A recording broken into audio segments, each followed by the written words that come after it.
Director Nitish राज।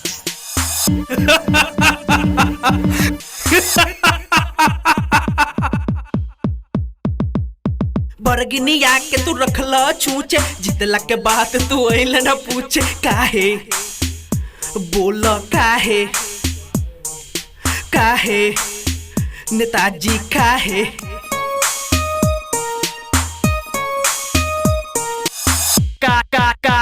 काहे बोल कौन गलतिया के दिहल तू साजा, जितला के बाद में लिहल तू माजा। काहे बोल काहे नेताजी काहे बोल काहे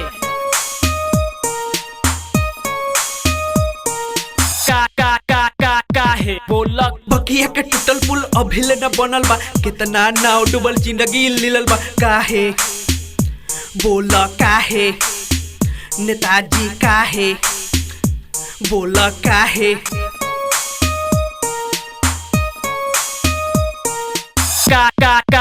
काहे बोल पहिले चुनाव के धैल तू पैर, जितला के बाद गरीब भइल गए। काहे बोल काहे नेताजी काहे बोल काहे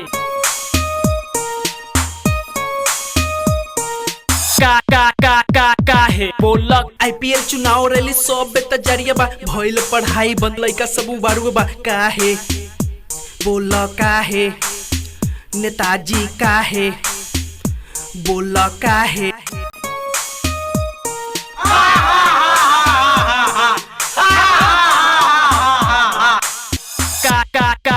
काहे बोल बरगिनिया में लुटिया खसोट बा, बेचे लागी सोपी सब लुटता के नोट बा। काहे बोल काहे नेताजी काहे बोल काहे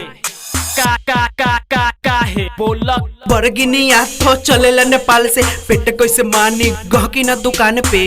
काहे बोल काहे नेताजी काहे बोल काहे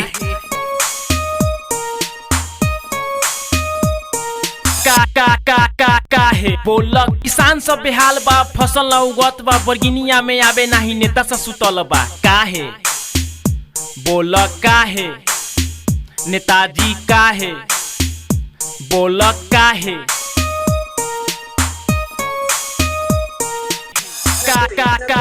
काहे बोल जब चली रोडबा पे पहिया निकल जाला, बाइक जीप ट्रक का सब हो चक जाला। काहे बोल काहे नेताजी काहे बोल काहे